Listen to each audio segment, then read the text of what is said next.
Hello, everyone. Welcome to this week's episode of Entertainment Expansion. We're your host, Tyler Callahan and Mike Ferrante. Mike, how you doing? Just swell, Tyler. How about yourself? I'm doing pretty good myself. We're back in the flow of regular releases of new movies. Marvel's got to catch up, and Marvel has released their second Phase 4 movie, Shang-Chi and the Legend of the Ten Rings. We've both got a chance to watch it, and it's a damn good film. Yeah, it Uh, definitely is. so yeah, we're obviously it's going to be open spoilers about the movie, where it might go sequel wise, because it's a Marvel movie. Of course, there might be sequels.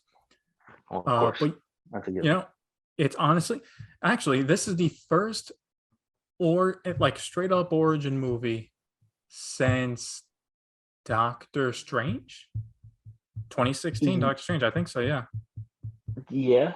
I mean, 2015 was Ant-Man. I didn't see it Eternals, so Well, yeah, well, I mean, from when this came out, yeah, Black Widow's not obviously not an origin story. no, I guess it that's depends. Do not. you count Homecoming, Spider-Man Homecoming as an origin story? I wouldn't. No, because you already had the suit. Exactly. All right. So yeah. So this is the first origin movie in 5 years. Yes. But yeah, well, kick it off to you, Mike. What do you like about the movie? Well, just to start with, I think this movie's got one of the best action scene, well, just nonstop action Mm-hmm. choreography and action set pieces in the majority of the MCU. I'm a big fan of watching hand-to-hand combat when it's done right, and this movie did it very well. The action set pieces were awesome. I mean, when they're fighting on the scaffolding, that was great. Yeah. I And mean, a lot and of none of MCU that. movies. It's hand to hand. So let's do shaky cam 20 cuts, like like Nope. Taken. And it's like no, follow the flow, and we get a good. It if you follow the flow of hand to hand combat, it's a lot better. And Shang-Chi, I felt, did that. Correct. And gotta be honest, didn't have good hand-to-hand combat since shit. Captain America Winter Soldier.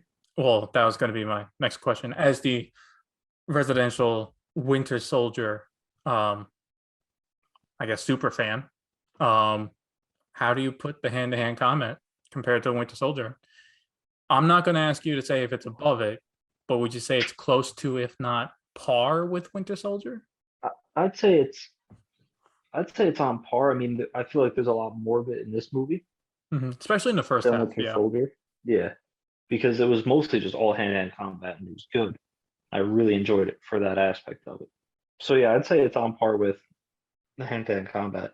I'd say the action set pieces are better though, like where this action's taking place. I did not expect the bus scene because we saw it so much in the trailer. I didn't Yep, expect the bus scene to be that long and that good of a fight scene, correct. which I There was a liked. lot of good fight scenes in this movie.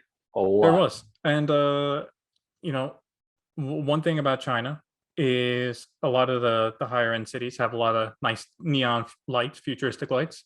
So obviously when they're in Macau and doing the scaffolding fight, I did like the neon lights as the backdrop. Kind of made it kind of gave that like futuristic, like Blade Runner kind of feel, even though it's not, it's just Macau, but Yeah. Or definitely a nice John Wick setting. nightclub. Yeah, but that's the thing too, like that kind of setting, you don't see that in a Marvel movie, like a dark No, you setting, don't. neon lights. That's like a sci-fi cyberpunk kind of setting. It's like no, it's a superhero movie.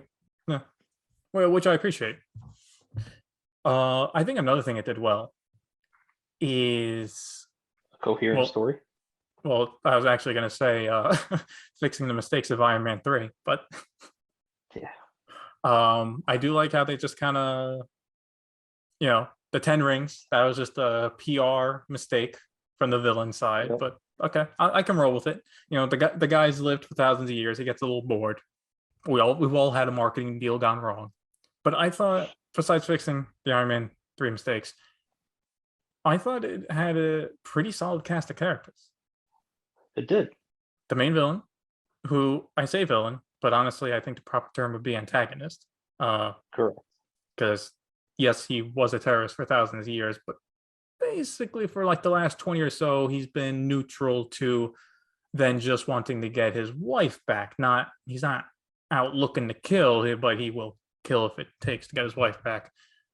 I will say he's one of the more compelling, Sympathetic yeah, villains. sympathetic and compelling antagonists. And Marvel's weak spot at times have been villains. It definitely has.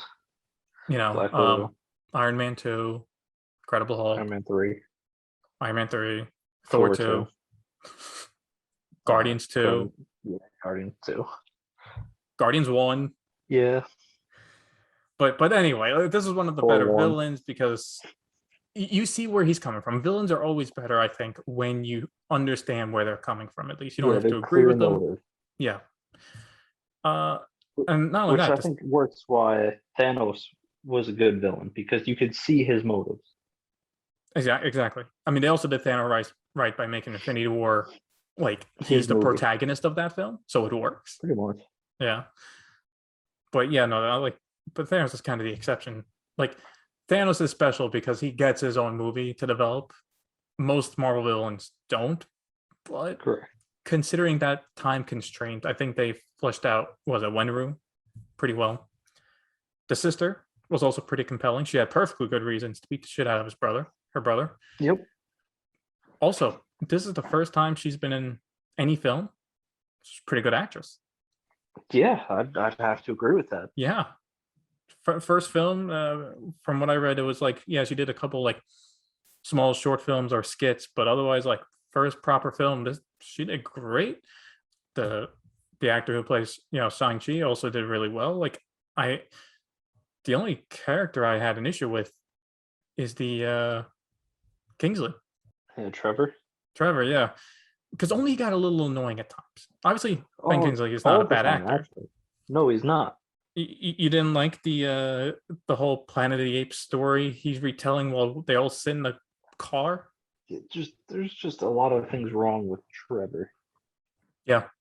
The furry creature Um, with Trevor was better than Trevor. that is true. That is true. I mean, he was supposed to be like the comedic element of the movie. I feel like as a comedic element, like he It was didn't better work. in small doses. And when he interacted with the animal, like the Planet of the Apes stuff, it's like we know what the joke is as soon as he mentions the apes, Yep. but he keeps going and tells the story. It's like we're kind of in an important moment to get to this village. Can you hurry it the fuck up? Yep. No. Let Sir Ben Kingsley have his time. What do you think about the characters? Because for being an origin movie, they had to introduce basically an entire Everyone. new cast. I thought the whole cast meshed well. Really, like, I really don't have any quarrels with the main cast except for Trevor. Hopefully, let's leave him out of any other future. What do you think it was? How'd you like seeing Abomination again? First time in over 10 years. It was different looking. I'll give it that. Yeah. It'd be interesting if we kind of where the fuck did he come from? That'd be nice. Well, it seemed like he was coming back from a prison based on where Wong was taking him after the fight. But how'd he get in that True. prison? Don't know. Yeah, how's Questions for later. Did Wong Also, just like, hey, I wanna fight this guy. Hey, you got in a fight real quick? Come on. Also, here's a bigger question: what the fuck is Wong doing? Like, is this a prisoner release form like transfer? Is this like, or is he just breaking people at the fight with and then putting them back? Yeah, I don't know. Because he seemed pretty friendly with him too. But last time we saw him, he's ripping up Harlem. So this is accurate. I feel like if Wong ever met Bruce hanging out with Abominable, I feel like there'd be issues. There would be. Maybe he thought it was Bruce. I doubt not as green, but maybe. Yeah, who knows? Hey, Bruce, your ears got all fucking spiky. The fuck's up with that? I mean, all right, fine. Since we're bringing up Bruce, let's do a quick mention of the post-credit scene. Yep. What the fuck's up with Bruce? He's old. He's old. I thought he couldn't transform back, or at least that's how they kind of seemed like it. No, I don't think that was ever the case. His arm's still fucked up. Well, yeah, of course. Yeah. His body still needs time to heal. I don't know if it's ever going to heal. Like, if the Hulk, super healing still hasn't fixed it, I doubt. Well, it also doesn't help that we don't know the exact timeline of when this took place, because you got to remember, those are Infinity Stones. Because it looks like his arm was still in a sling, but it no longer had those, burn effects to it. Now, that could just be lazy. Correct. Or, because Infinity Stone damage, it's going to take a lot longer to heal. That is true. They're dealing with cosmic power, and we don't know what the after effects are. And we never got too much time to spend with Thanos after his snap because they chopped off his head. Correct, and he looked pretty damaged. I don't think, but then again, Thanos didn't have like, you know, But I think Thanos rapid only had healing. a few days or a week or so on the farm chilling. Yeah. Yeah, before they went and chopped off his head. I know. I feel like even with this post credit scene, like I'm starting to get annoyed about what they're doing with the Hulk. Yeah. Like it does feel like for one of the main OG characters, like one of the main six, we don't see what happens into how he turns into Professor Hulk, right? In the 5-year time skip. Like that should be a pretty interesting story. We don't see that. We just see the after effects. And now we don't see him in the process of healing. We just see him with more gray hair and he's transformed back and that's it. So it's like we keep just jumping forward in character with this guy, but we're not seeing the progress. Well, don't worry. Maybe we'll get the progress in She-Hulk. I'd hope so, because so far the only character development this character's had is Thor Ragnarok. Yeah, actually. You know what's funny? We're getting a She-Hulk movie before we're getting a Hulk movie. Well, there's a reason we can't get a Hulk movie. It's because of Universal. Oh yeah. Now Disney maybe bought back the rights. Again, that's why like She-Hulk's TV series and Hulk is a co-star, so it's okay because he's not the main star. But that's something we definitely need. Yeah, the action was good. I think the story, for the most part, I think if there's a negative I'm going to give the movie, is it was pretty unique. It was pretty special with the martial arts fighting, the interesting characters, but it's an origins movie. So the third act has to be a massive CGI fight scene. And it did kind of lose me with the giant monster. Yeah. But that's just kind of the MCU at this point. I know. It's par for the course for Marvel, but I did like, but that's the thing, like the fight between the father and son with the rings bouncing back and forth between them, I thought was really, really cool. That was an interesting fight. Correct. And then the monster comes out, and then like the father's like, I'll sacrifice myself for you. And then it's like, I mean, I kind of wanted a little more resolution, but all right. Now we're just fighting the CGI monster. Where's Hulk when you need him? Big monster. But yeah, all in all, I think the movie did well. I think the pacing of the movie was actually a strong point of it. I don't feel like it moved along pretty well. I was never bored. Correct. I don't think like, some other movies where you're like, all right, why am I still watching this scene? It's like, are we going to progress at all, or we're just still sitting here? I think the pace was very well done in the movie, as well as, the character interactions throughout the pace. Yeah. I mean, we're talking about how good the characters are. I think we should give a shout out to the script. The interactions between them, they and the good acting puts together like genuine like conversations. Like you feel the emotion through them. Like again, like the cast is great, but also like we should recognize the script is pretty good as well. Like these feel like genuine conversations, and as we see trailers for other Marvel movies where maybe the writing isn't that good. I don't know what you're talking about. Well, it's okay. Sony technically owns that one, right? Well, yeah. Well, technically it's like a Marvel made one, but we'll just we ain't Scooby Doo, so I don't know. Throw it towards Sony, would you? They share the blame. Yeah, they definitely do. I mean, the other Sony one doesn't look much better either. But besides the third act, which wasn't great, it was just kind of boring. Yeah, I feel like it kind of hit a wall or a speed bump. Well, I wouldn't say it hit a speed bump. It hit like it's like you're at the it's like the car's driving down the highway, right? Shang-Chi is the car driving down the highway. You're having a great ride, but then you got to make the hard right to the exit of generic massive CGI fight scene instead of finishing down the highway to a satisfying ending. It's basically what happens. It's like, oh no, it's an origin movie. You got to have the massive fight scene. And look, it looked cool, but I didn't care because we all know the monster's going to die. Monster's not going to live. Because if there's no monster, and the main fight was the fight between father and son, there's actual risks because who knows? Maybe they want to keep him around. Maybe he's in jail. Maybe he has a change of heart, right? Maybe he actually wants to help the family. But it doesn't matter. He's dead. I think another issue, and you brought this up too earlier, is we don't know when this movie takes place exactly. And I'm noticing that's becoming an issue with the Phase 4 content because after Endgame, I mean, basically up until Endgame, everything happened after the movie, right? Like it kind of made sense chronologically. Well, but you not can't even say after Endgame because you had Far From Home. That was right after Endgame. yeah, but even that, it was like, oh, it's been a few months post, Endgame. But like since then, it's like, well, where does this take place post Endgame? Because that's kind of a big deal. Correct. And I feel like in It each is. movie, they're kind of like just brushing it away. Again, that's whatever. Like we get it with Black Widow and Loki. They've named those, but like Shang-Chi, Far From Home, Falcon and Winter Soldier, WandaVision. Like if you could clean up the timeline a little bit, like how many months after, how many weeks after Endgame this happened, I think it would help viewers understand the situation better. True, and put it into the grand scheme of things, and that's what the MCU likes to do is be all about the grand scheme. And like with the movies for the rest of the year, next year, like all right, No Way Home. How long does that take place after Far From Home? Doctor Strange 2. True.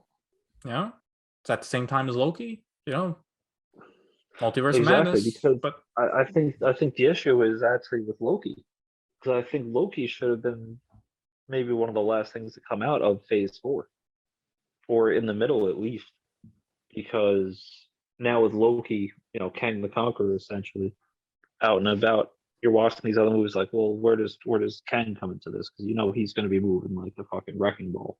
well, actually, I'm going to disagree with you. I think based on the content released so far, Loki should have been the first. Why?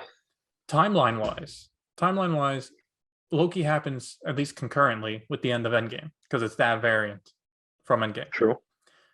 And then you have Loki run its course.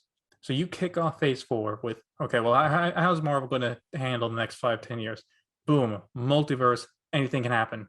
So besides Black Widow, because honestly, Black Widow should have been a Phase 3 movie. So let's take that out. That's shouldn't even be here. But as you watch WandaVision, Falcon and Winter Soldier, Shang-Chi, Spider-Man, it's like you wonder, where is it going to fracture? Like you can get a little more excitement because now anything can happen in these movies. Now, obviously, we know we won't see Kang until Ant-Man, but for the general viewers, they could be more excited going to these movies. You can spice up the post-credit scenes, but Loki being the third show out, it's like, I don't know. I don't know. All in all, I think it's a pretty solid movie, and it kind of gets me looking forward to more work with Shang-Chi in it. I think I'm gonna have to say I'm gonna recommend this, Tyler. Yes, I would also recommend it. It is easily right now the best Marvel movie of the year. Again, not a Yeah, hard I would. bar, No, but pretty low bar. I would I say would actually actually, argue that it's one of the better Marvel movies they've ever made. Like, I'm not saying it's the greatest, but it's definitely top 10. I would say it's top 15, top 10 for me. Oh, you still got Iron Man 2 in your top 10? No, come on. When I make those lists, I'm an honest guy, all right? Yeah, Iron okay. Man 2 is easily second place for the two. Come on. Makes sense. Second place in worst Marvel movie ever made. Gotcha. Oh, look, I think But I'm a pretty fair person, right? 1, 2, 3, Iron Man 1, 2, 3, boom. But I mean, yeah, I so that's enough blasphemous talk from my partner over here. What we want to know is, what did you guys think about Shang-Chi, and are you guys excited to watch it? What are your final thoughts on it? Where do you rank it in your top 10 of Marvel movies, if it even made it? As always, feel free to let us know at Entertainment Expansion. Find us on Instagram, YouTube, and Facebook. As always, thank you for listening.